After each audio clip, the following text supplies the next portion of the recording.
कल मंगरुआ ने social media पर एक पोस्ट लिखा था। पता नहीं, छोटा सा पोस्ट था, पता नहीं कितने लोगों को समझ में आया और कितने लोगों को समझ में नहीं आया। मंगरुआ ने लिखा था, हालांकि भाषा थोड़ी सी कटु थी, लेकिन मंगरुआ यहां किसी को खुश करने के लिए नहीं बैठा हुआ है। मंगरुआ ने लिखा था कि शरद यादव मर गया। जी हां,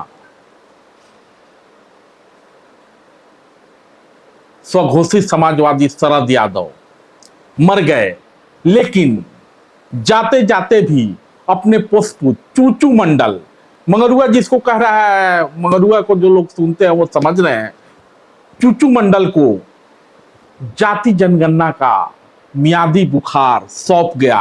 अब बिहार उसमें झुलसता रहेगा।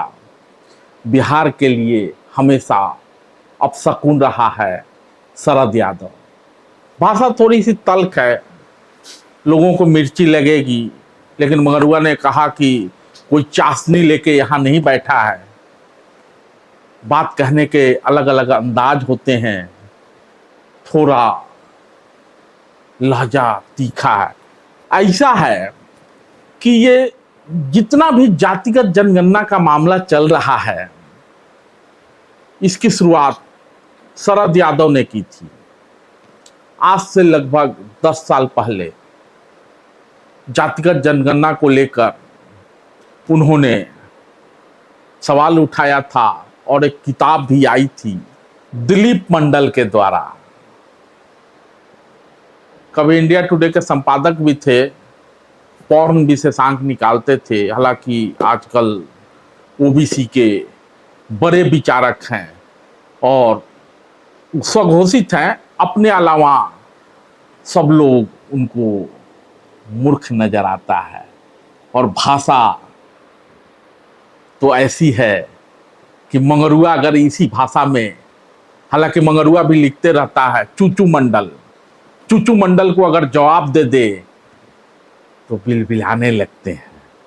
तो वहीं से शुरू हुई थी ये बात। शरद यादव ने एक पुस्तक लिखवाई थी चूचू मंडल के जरिए, और वहां से जो शुरू हुई है बात, बिहार में जाति गणना पर पहुंच गई है। दिवंगत शरद यादव अब नहीं हैं, लेकिन बिहार के रहने वाले नहीं थे शरद यादव, बिहार से राजनीति करते थे। तो बिहार को कुछ दिया नहीं उन्होंने, लेकिन जातिगत जनगणना जैसा मियादी बुखार चूचू मंडल को जो वो सौंप के गए हैं, उसी का परिणाम है आज जातिगत जनगणना। बिहार में जो हो रहा है, फलाना जाति इतना परसेंट, फलाना जाति इतना परसेंट, अब तो बात जमीन की भी होने लगी है। और इस सब के सूत्रधार थे डॉक्टर लोहिया।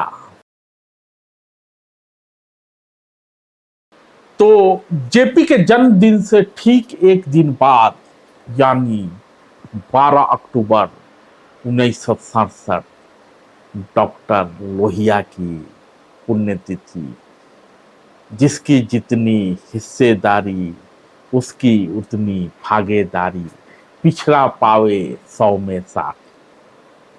ये सब लोहिया जी द्वारा कही गई बातें हैं, उनके विचार हैं। और उनके भी विचार, चूंकि उनकी पुण्यतिथि है, जातिगत गणना पर चर्चा हो रही है, तो बात तो लोहिया की होनी ही चाहिए। लोहिया लिखते हैं, भारत में कौन राज्य करेगा, ये 3 चीजों से तय होता है, ऊंची जाति, धन और ज्ञान।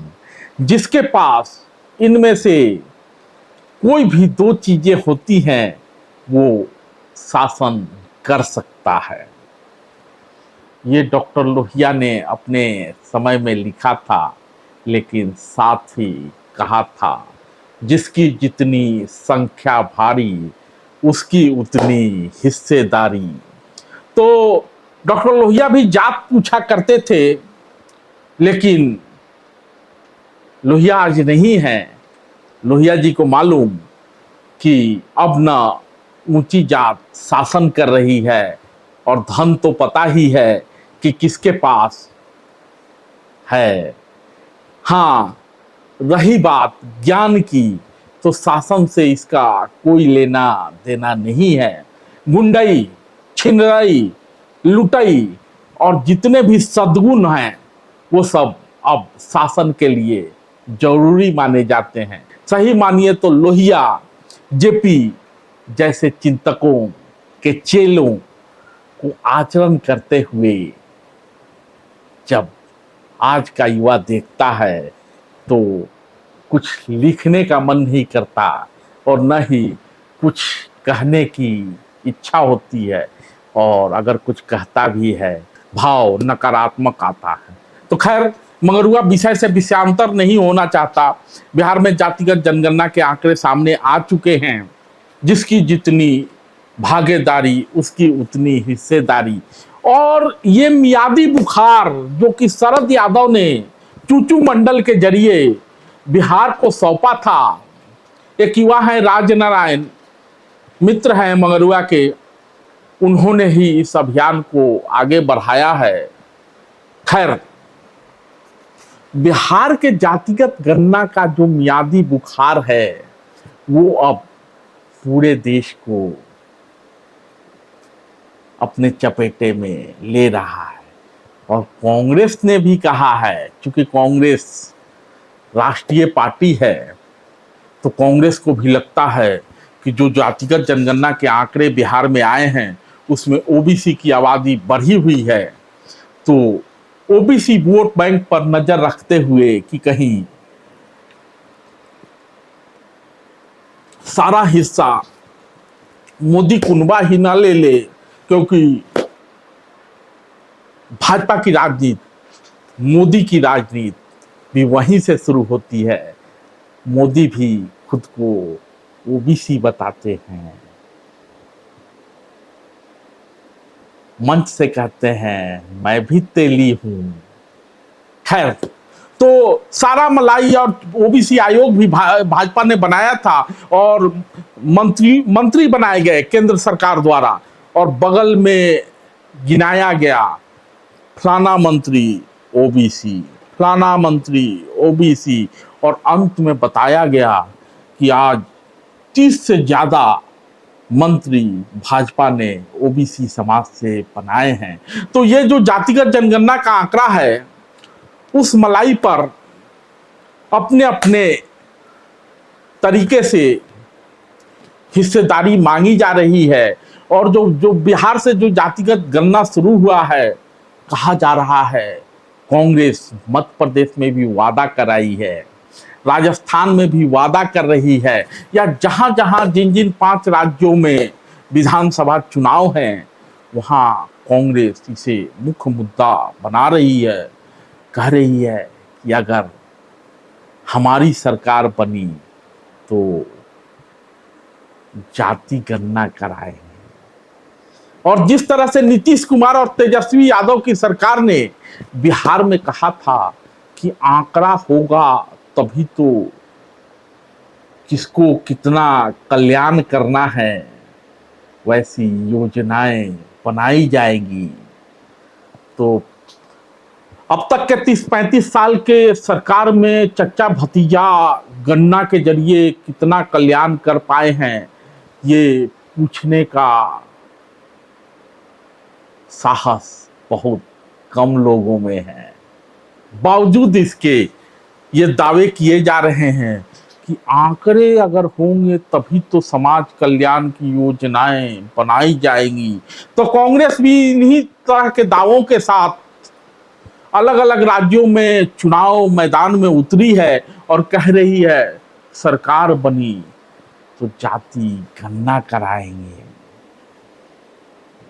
और उधर जिनको जनगणना कराना है, यानी केंद्र सरकार को 10 साल में देश में जनगणना होता है।